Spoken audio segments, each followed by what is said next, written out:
There we go. Hey, everybody. Good morning. All right.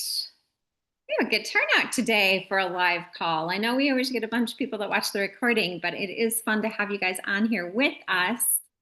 Like, I see a lot of girls that have been in the DR for this one, so that Yes. makes sense. So, all right. Well, welcome, Katie. Thanks so much for agreeing to be on our call today with us. I personally, of course, always love talking to you and hearing what you personally are doing in your ministry and what the latest happenings are. So, many of these women on this call have met you. They have spent lots of time with you, but no doubt there are women who are still just hearing about you and getting to know you. So, would you mind sharing a little bit about yourself and, a little bit, about how you got to where you are today and what you're doing? I don't know if you can put that in a nutshell, Yeah. 5 minutes, Okay. but you can give it a shot. Yeah, I think most of everyone on here too also knows me pretty well. So maybe there'll be something that you don't know. My name is Katie. I'm 38. Um, I live here full time in the Dominican Republic. I came to the Dominican Republic 16 years ago on a mission trip, not knowing, not a Christian and not knowing what God had in his plans for me. And not really knowing what to expect or why I was even coming down here. And so my primary motivation and work began behind my architecture degree. So I was in school, going into my thesis year, and you have to choose a topic. And so I was like, I want to do something that's real life. And I also wanted to do something where I felt like I was really giving back. I had gotten my feet wet a little bit in the previous years after Hurricane Katrina, going down to Gulf Coast, Biloxi, Mississippi, and really seeing the impact that an architect could have upon a population that isn't typically served by an architect. And so really kind of taking architecture and turning it on its head, really, and serving the other 99%. So that's really where BRP started. It was really founded with the intent to come down a few times a year and to focus on, hold on one second. No puedo enfocarme con ustedes hablando. Gracias. I'm like trying to speak in English, listening to them in Spanish. So the original intent was to build sustainable projects so that we could create ways where communities could build themselves up, right? So that's really where we started off.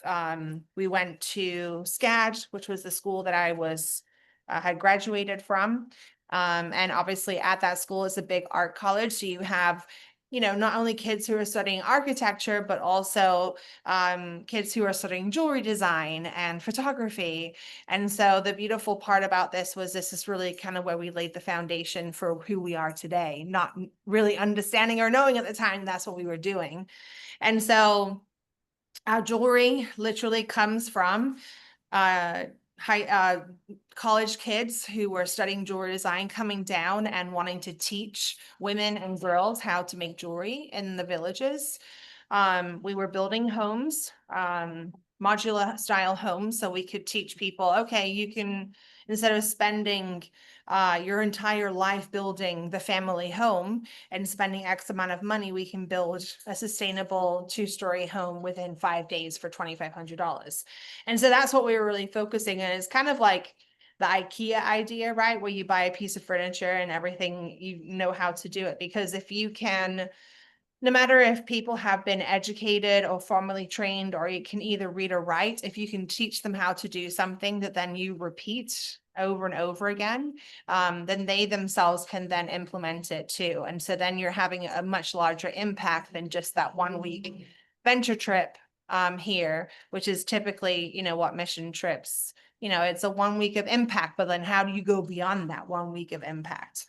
So that's really how we started. And obviously through the construction of homes, we identified girls who were being trafficked by their family members. And it didn't sit right with me. I felt almost like it was my fault. because one of the houses that we built, the dad came back because we built the home. So it was almost like we were attracting more attention to girls who necessarily wouldn't have had the spotlight put on them. And then the same goes also for when those girls were, when we identified those girls as being trafficked, we were kind of turning the spotlight on in a dark community that really had never talked about that or had understood what that means. I mean, I don't think that I really even knew what human trafficking was 11 years ago.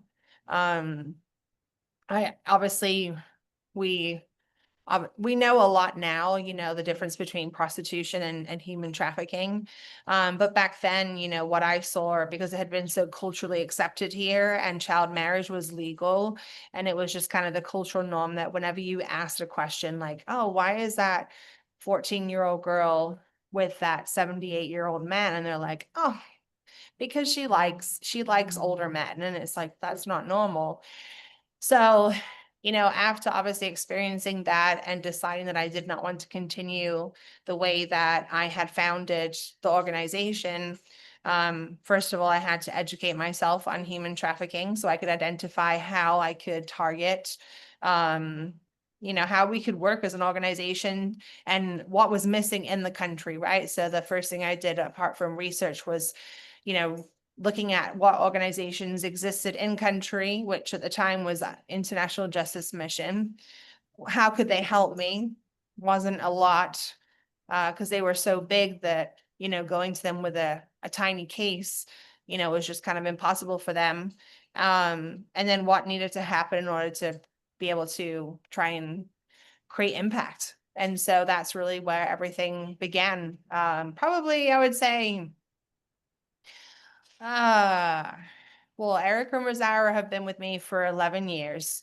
So probably about 3 or 4 years after that, because it didn't happen right away, right? It was a process for us. We had to really, kind of figure out who we were and how we were going to rapidly respond to this issue. And the first point was jewelry, because we had sat down around a table and had honest conversations with these women and girls. And so that was kind of a way that we could build trust and relationships.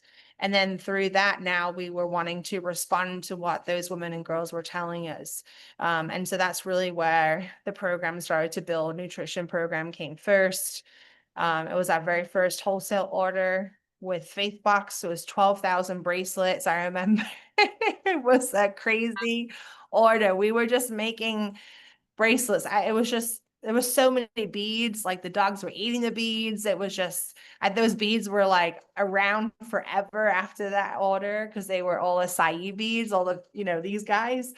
And I was just like, oh my goodness. So we had this massive chalkboard on the wall and we were just like, okay, 100 down, 200. You can imagine it's 12,000 bracelets, right? It's a lot. But with the profits of that order, we were able to buy the initial things for Casa Azul, which was like the stove and the fridge and all the furniture. And then we started to work on the prosecution of Yocasta's case, and then she needed somewhere to live. And so then that's when the shelter opened.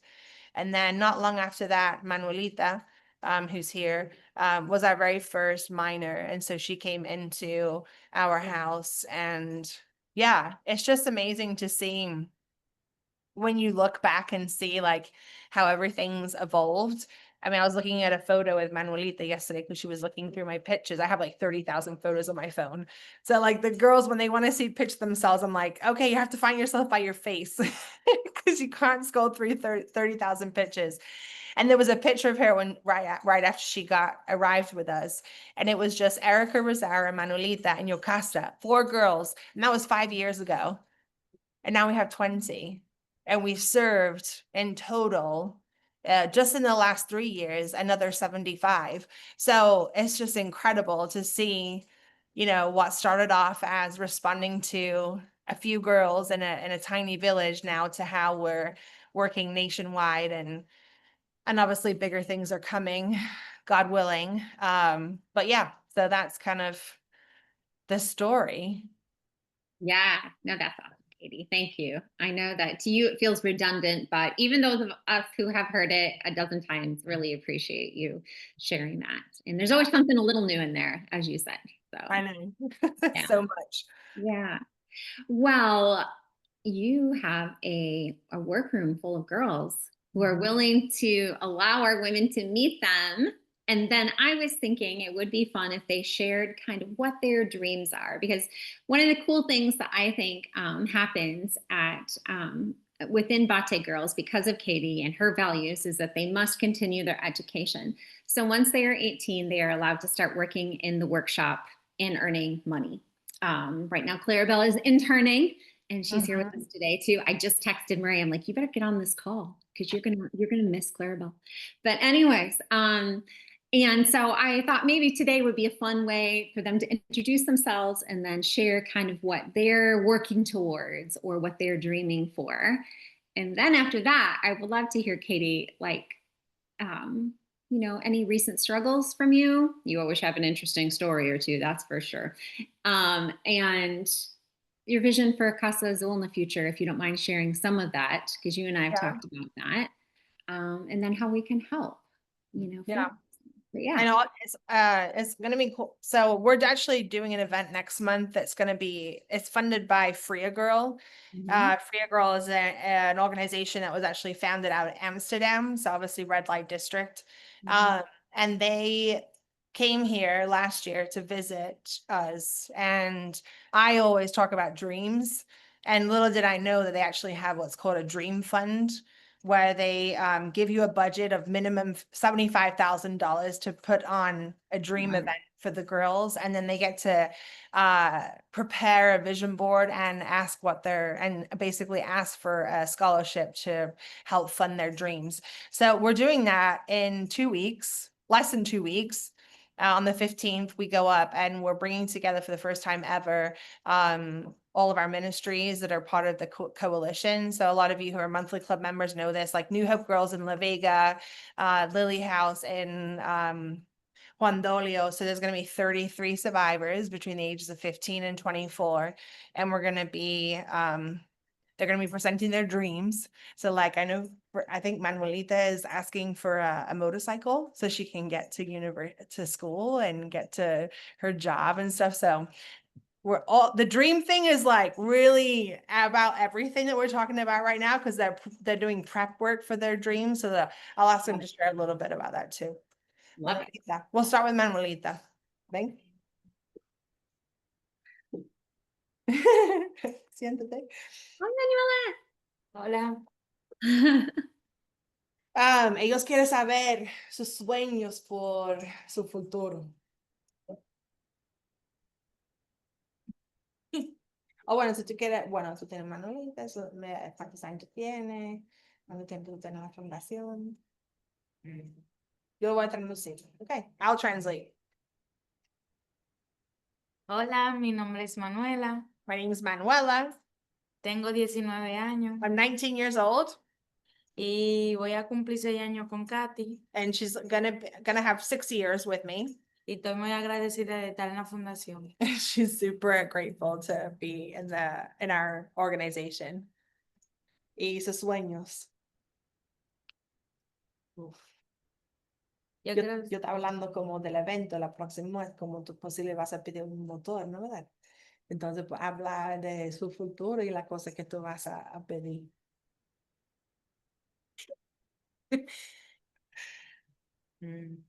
ya pedí un motor, Yeah, so she's gonna ask for a motorcycle, una cama de masaje a massage bed.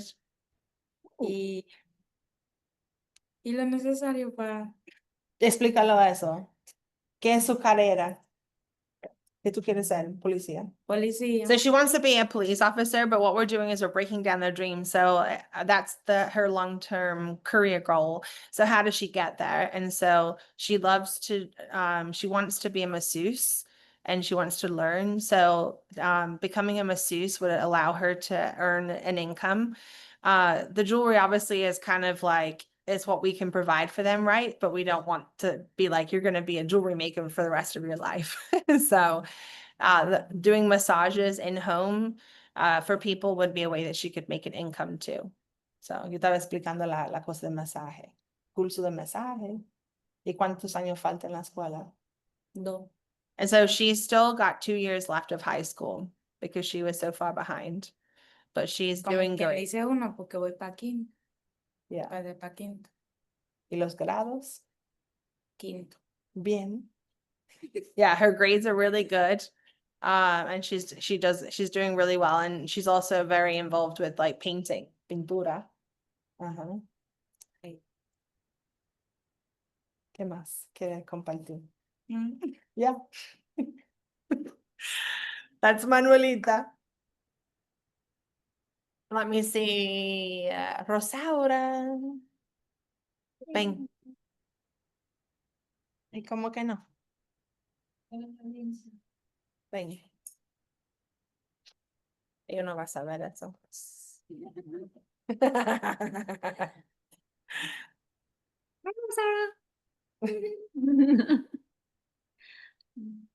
¿Tú vas a hablar en inglés? Okay. Okay, should I just tell here that Rosara is very shy until you put her in front of a camera, and then she's like a supermodel. So Yeah. she transforms. She does also speak English, but she wants me to translate. That is Fair. Mi nombre, bueno, ¿tiene mi nombre real o cosa? Dile real.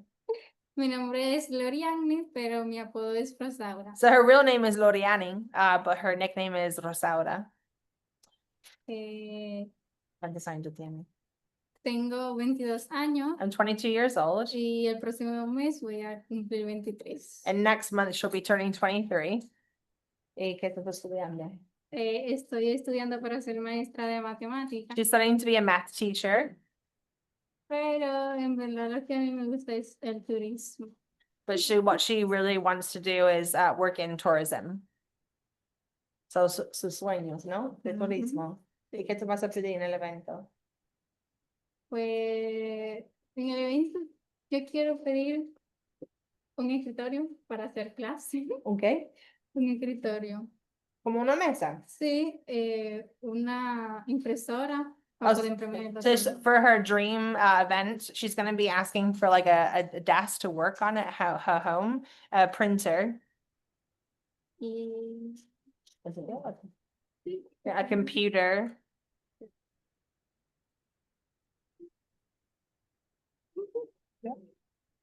I don't know if anyone else has any other questions for her.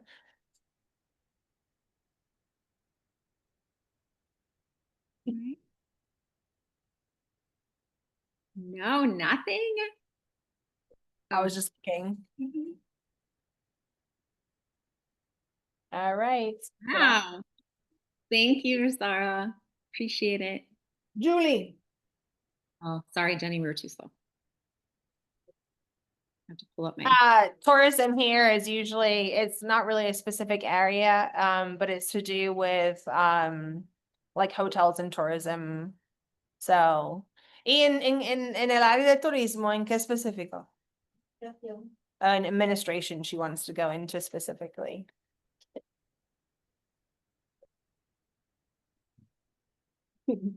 hola, Julie's not shy.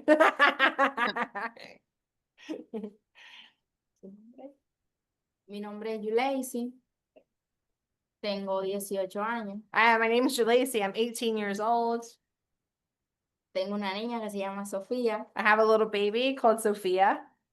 que tiene 2 años, va para 3. She's gonna be turning 3 next month. Her birthday's July 4th. Y mi sueño. Sí. Bueno, primero quiero una moto. ¿Un qué? Una moto. ¿Qué es eso? Una pasola, una pasola. Ah! She wants a motorcycle. Y una computadora para la uni. La uña. Uni. Oh, computer for university. Y quiero ser azafata. She wants to be an air stewardess. Y una cabina de belleza. Así se escribe en inglés. Oh, she wrote down which a beauty booth. She wants to like open up a beauty booth. Yes. Okay.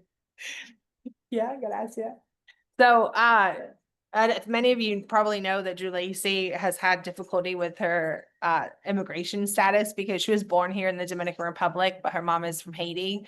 Well, we found out like 2 years ago that her dad is actually Dominican, and about probably 2 or 3 months ago, we actually found her dad. He's very old and unfortunately not well, but he's still alive. And so Julacey has kind of been in this waiting stage for almost a year, but she continues to remain positive. Yesterday, we actually got her brand new birth certificate from the Haitian consulate, documenting that her dad is this person. And so she has her new last name. And then now we have to go through the process of applying for a passport for her mother, in order to be able to document her birth here in the Dominican Republic. But what that means is that Julie will be able to be she'll be Dominican.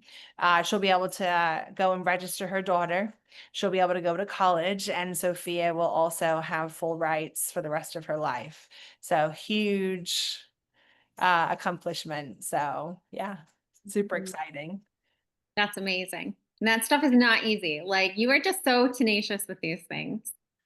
It's been hard, because we tried with 3 different lawyers, and then we happened to come across someone 2 weeks ago, and he got it done. So now we're gonna continue the process with him. And yesterday he was like, "We can do this, but it's gonna be very expensive." And I'm like, "I'll just say yes, and I'll ask for donations because God will provide." So because we have to. Julacey is an exceptional girl, an incredible mother for those of you who have met her and have witnessed her with her baby girl. And Sophia is amazing too. So we're just excited that she has an incredible future ahead of her. So super exciting. Erika. She's so excited to be on here. I know it already. Erica. So Erica's hooked up to a machine because we're doing cardio studies because she's had really high blood pressure the last couple of weeks. So that's why she's hooked up to it. Yo estaba explicando eso, aparata. So that's like even if our girls, like Erica was in our ambulatory program, but all 5 programs apply to every girl. So we take care of all of their health needs, and we do it with private clinicians. So yeah.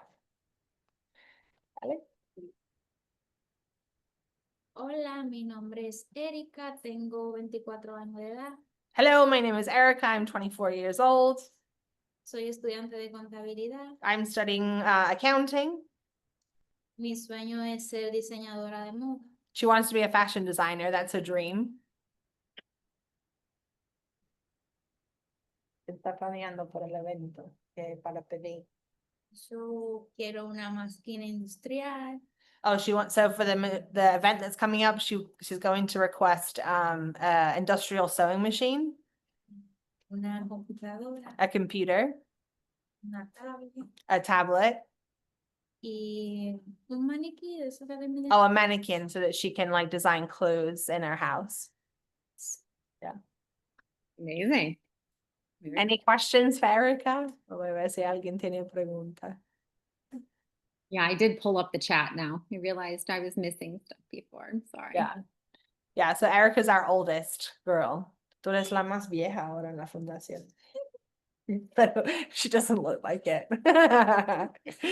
Gracias. But Rosara is her sister. And then Yes. I have one more sister, Virginia. Virginia just ran to the bathroom. She's probably in hiding because she's I the know. quietest out of everybody. Claribel.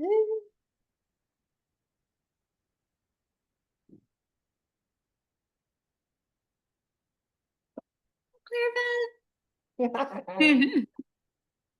Nombre, su edad.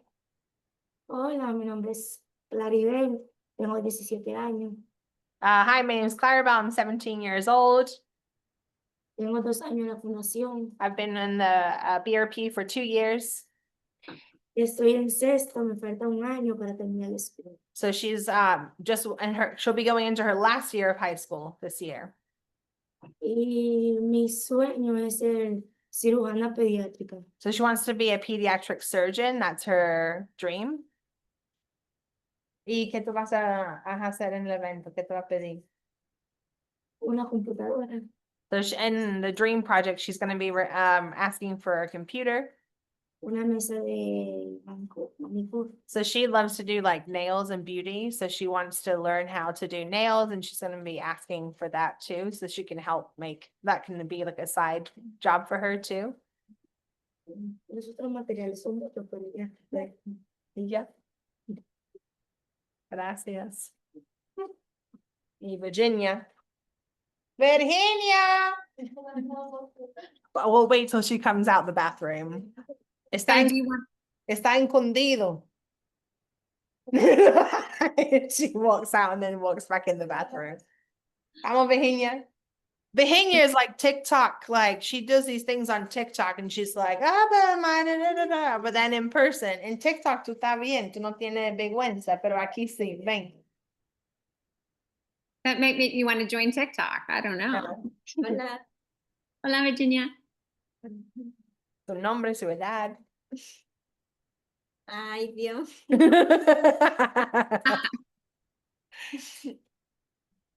So my name is Virginia. Tengo 18 años. I'm 18 years old. Falta un año de la escuela, ¿no? Sí, me falta un año en la escuela. So she's going into her last year of high school this year. ¿Qué más? Sus sueños. Que yo quiero entrar a la academia de policía, pero me gustaría ser abogada. So she wants to go into the police academy, but ultimately she wants to be a lawyer. ¿Va a pedir algo en el evento? No sabe. Una computadora o la policía. ¿Y qué más? A mí me gusta manejar también, pero Ah, por una montón. tengo un montoncito pues. Ah, okay. So she's gonna be asking for a scooter as well, so she can move. And then, so she lives in Casa Rosada with Julesi and Manuelita. Do you want to explain what Casa Rosada is? Yeah, gracias. Yeah, so Casa Rosada is our, I just said that very like gringo style, Casa Rosada. Casa Rosada is our new transitional home for the girls who have turned 18 and up. We wanted to separate them from the minors. So we have Casa Azul, which is a blue house, and then we have the pink house. So the pink house can house up to 8 girls. Right now it's home to 3 girls and 1 baby, Sophie. So it's 4-bedroom, 2-bath home. Really beautiful, minimum security. We have cameras there, but we don't have staff. So the idea is that the girls are learning how to live independently. And then we also monitor, everything as well. But they do have access to cell phones for the first time ever. So they do not have, Virginia has access to social media because she was already out of the program. Virginia never lived in Casa Azul, but the other girls do not have access to social media. Everything's kind of a step by step, and also learning how to communicate with their family, because obviously family is always going to reach out once they leave protection. So it's a big adjustment for them, but so far they've been doing really well. They have their set, we have like a separate list of groceries and supplies. So they have they created their own menu. They have their own routine at home. So yeah, it's just independent living, but with minimal supervision. So Yeah. And one of the things that you had shared with me was that you found that the older girls were kind of needing to be the mothers to the younger girls. And you felt like it was important that they learn to grow up and take care of themselves first and things like that. Yeah, because ultimately, we have had a lot of issues. Whenever a new person comes in, it's just kind of like, it's like a bomb goes off. So that's something to think about for future. How do we triage cases, right?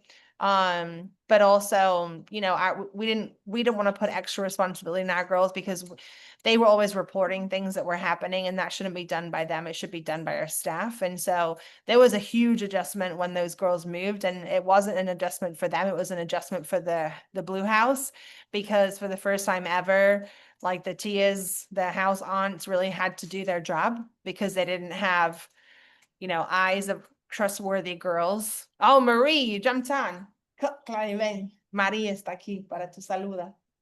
Sorry, I'm just gonna put Clary on the video. Mira, ella está ahí.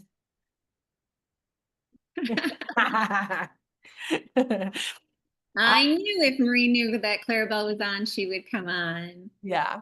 I think this is, So- we do need to give a plug in for you to explain about your sponsorship program though, and why like Marie knows Clarabelle so well, and some of us know some of the girls so well. Yeah, so we have a sponsorship program where we have actually 6 areas now because we opened a new one, and I'm the worst at publicizing things, and our website sucks, so please don't visit it because I'm trying to get the new one and Sarah's laughing at me. It really horrendously sucks. Yeah, we haven't updated. I just haven't had time with all the things that, I don't do. A few things going on. Yeah, exactly. But basically we have this sponsorship program because I want, it's hard for the girls because they don't really have family. And so this sponsorship program is also a way for people to really connect with the girls and for the girls to have someone to connect back to as well. So we have 6 areas now. We just added legal because we are delving into all the legal side of our girls' cases, because there's a lot of research that I've done recently that really attest to the fact that when girls don't understand their legal process and are not told updates and is he in jail, what happened to this person, it affects the longevity of their, how they can progress. Because if they actually know updates and know statuses, it can actually help them to progress further. So that's something that we've been working on, is building out that legal program. But it's nutrition, education, mental health and hygiene, no, sorry, mental health, health and hygiene, shelter, and then legal. And so every area is a different amount. And then obviously that makes up 6 sponsors per girl. And then every girl has her sponsors. And then we send postcards, but we also have WhatsApp groups where it's open communication. So you can send messages and they'll send you updates and photos, and we inform you about the good and the bad and the ugly, because sometimes, the girls listening to you, saying to them, hey, I get that this is a hard time for you right now, but you need to refocus. And so that does really help them too. Nice. Very nice. And if anyone's interested in, what would you like them to do? They can contact me directly. Okay. We have a spreadsheet of who's open and who's in need of sponsorship. So You want that through Facebook Messenger? Is that the easiest yeah, way? Facebook Messenger or my cell phone. Yeah, let's see. Yeah, I can share my phone number in the group. Yeah, you can connect with them, Jackie. Yeah. All right.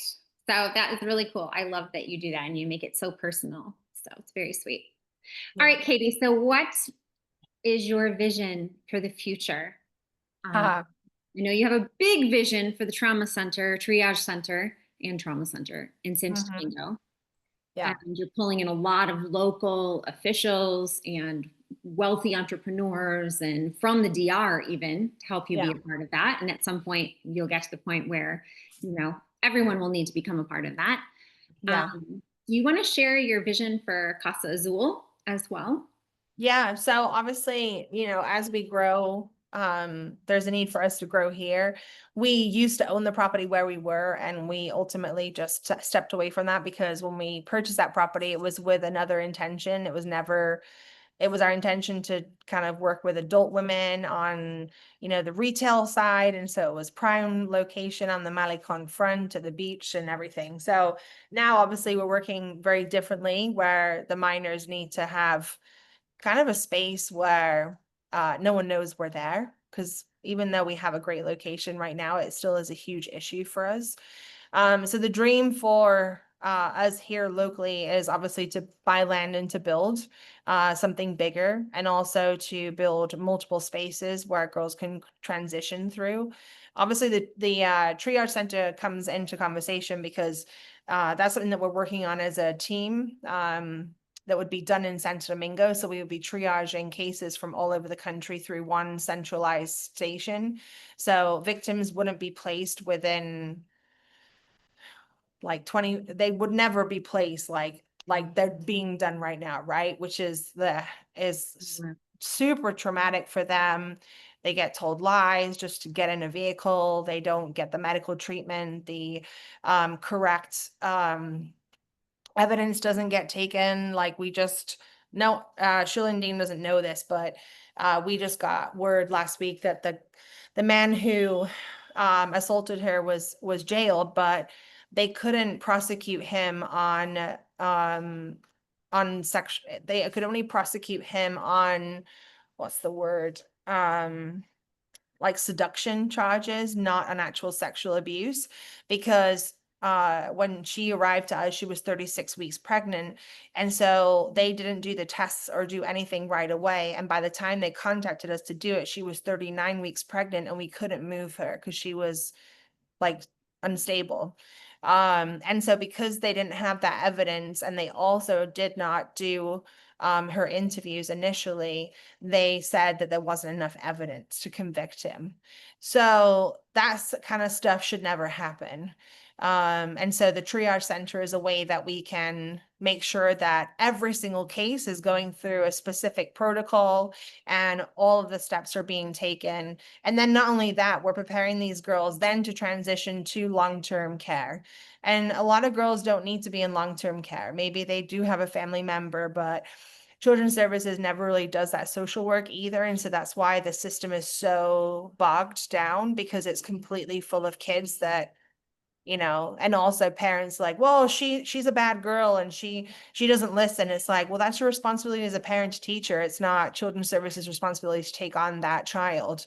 So there's a lot of just kind of like people like cleaning their hands and just like they think that a case is closed as soon as a child's placed. And that's really where the work begins.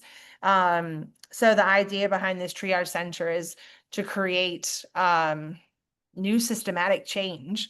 Is forcing collaboration between government entities. So we're providing a pay on top of the pay that the government already provides them. We're making sure that everyone is trauma-informed trained and they have additional training too. And then they have their space. So like, here's the Office for Children's Services. Here's the Office for Ministry of Education. Every time a girl comes in, we physically go to the school and get her school records. There is no excuse why girls are failing an entire year of school because they didn't want to get their records. Like we just got our most recent girl who's 15, a victim of sex trafficking, and she's missing her fourth quarter results, and they're trying to say that she is gonna fail the entire year. Why? Because she was sex trafficked and then she was rescued when there was only a couple of weeks left of school. So Children's Services should be going and taking care of that, but they're not. And so that's, you know, we know where all the holes are and we want to start filling them and also creating a protocol and a procedure. And then obviously, with that being taken care of, then we can identify, okay, this victim would be better assigned with Joy in La Vega because she works specifically with 0 to 12. She has an expertise in child pornography cases, so that would be better with her. Or no, she'd be better with Katie because she's pregnant and Katie really works with the pregnant girls and they have a specialized center for that. And so our idea is to triage out cases. So as the only refuge in the entire southern region of the country, it's incredibly important for us to be able to expand, but also to be able to build different transitional housing in a way, because when a new girl does arrive, she can't go into the same bedroom as a girl who's been with us for 5 years. It just causes too much turmoil, and we've experienced it in the last couple of months, how much damage one girl can do, like serious damage. And so we want to avoid that going forward because we know the need is huge, but we can't shove 40 girls into a house, you know? So we've also downsized our capacity of Casa Azul just to maintain standards. And we're also in the process of hiring a second psychologist and also night nurses to help in the night times so that we have double people working at night. Because if the Tia is upstairs and something happens downstairs or vice versa, it's very hard for them because we have a staff of 16 people, but in the night times or on Sundays, for example, it's just one person working, so it's not enough. So as much as we're planning for the future, we're also constantly reviewing what are we doing good, what are we not doing good, how can we improve, and then what does that look like cost-wise. So that's something that we just evaluated and submitted to Tim Tebow Foundation to ask for assistance and being able to add that additional expenses. Because obviously everything that we want to do, we have to have the money there to be able to do it. So Yes. Yeah. And I would say, I just wanted to mention too, somebody had mentioned above, and I've lost the message, but are you taking precautions to make sure the girls aren't trafficked again as they take new seasons of their life? And just to assure you guys, Katie is a big mama bear. And very smart about it, very well researched. She is in all of the WhatsApp groups with all of us too. So it's not just random people getting connected with these girls or anything like that. So yeah. just wanted to mention that too. So yeah, and they're not allowed boyfriends. That's something that we had to really crack down on this year because they had the understanding that, oh, when I'm 18, I can have a boyfriend, and it's not about that, right? Because one of the things is that even though they're 18, but mentally here, they're not. And they have to deal with their trauma. And they also, their relationship with God has a lot to do with this too, because if they cannot understand what God's love is in order to love themselves, then they cannot find someone that will love them and understand what that love really looks like. And so we've had some issues with girls, but thankfully those situations have actually acted kind of as an example. Like, do you now see that that's not where you were supposed to go? Like, don't look there, so everything is part of the life experience. Obviously we don't have ultimate control over everything, but the girls who live in Casa Rosada, they can't leave like in the middle of the night. If they're going somewhere, they have to ask permission. If any of the girls go anywhere, we always go with them, and then we mark the location and make sure that we have someone to pick them up. So there's never a time where we don't know where any of those girls are. So yeah, I'm a bit of a crazy mom. as well, you need to be. No, you do Yeah, such an amazing job. the school wasn't very happy with me last week when I showed up with the police. Oh no. Situations always happen, but thankfully we have an incredible relationship with the police and the anti-trafficking task force, and they have been such a solid partner for us, because when anything ever happens, they're always there at the other end of the phone. So that's amazing. That was quite an accomplishment too, for you to create those relationships, because that was kind of unusual. yeah. And then you have some goals to upgrade Casa Azul and make it into a big, beautiful campus. I know they're kind of dreams right now, but I feel like God lays those things on your heart for a reason. So no, definitely, because as we're talking about triage, everyone, because we're working with the Minister of Tourism for this, and she was and the captain of the police trafficking, and she was like, but you can't leave Barahona. And I'm like, I know. And so like it's really become apparent to me like how much we need to expand here, because we are the only organization, and tourism here is going to explode. We have a cruise port going in here in the future. We have a cruise port that just opened last year, like about 3 hours away from us. That's far enough away, but still it's all going to start booming here. And the culture here, unfortunately, is just sex, drugs, dancing. Like, it's just a very like sexualized culture here. And so we're breaking spiritual ties and cultural norms. And it's just much more than, there's a lot of spiritual warfare here as well, here in the Dominican Republic, for sure. well, you are doing absolutely amazing work, Katie. I'm so glad we get to play a small part of that in trying to find ways to support you more and more. What would your hopes be for us as individuals, us as Trades of Hope? What ways can we help you? sell. So we I have didn't lots pay of her to girls say now. that. Sorry, go ahead. Sell, so we can, keep these girls employed and we're always happy, when big orders come in. It was a little stressful over Christmas, that's for sure, because we were like working like little elves in Santa Claus's workshop, which was fun. But yeah, and just we're excited to continue to partner and for future trips, come down and experience it. It's definitely worth the experience. And yeah. Sure. All right. Well, we will not keep you all day. I know you are a very busy lady, and there's lots on your to-do list. And I know you have one thing to do for me still today, so I'm excited about that. And we'll get another big order rolling then with that, hopefully. So, all right. Thanks so much, everybody, for being on this call. Thank you so much to all the Batey girls in the workshop today, and for all you do, Katie, and for helping us to learn and grow and see how we can help you. So I appreciate it.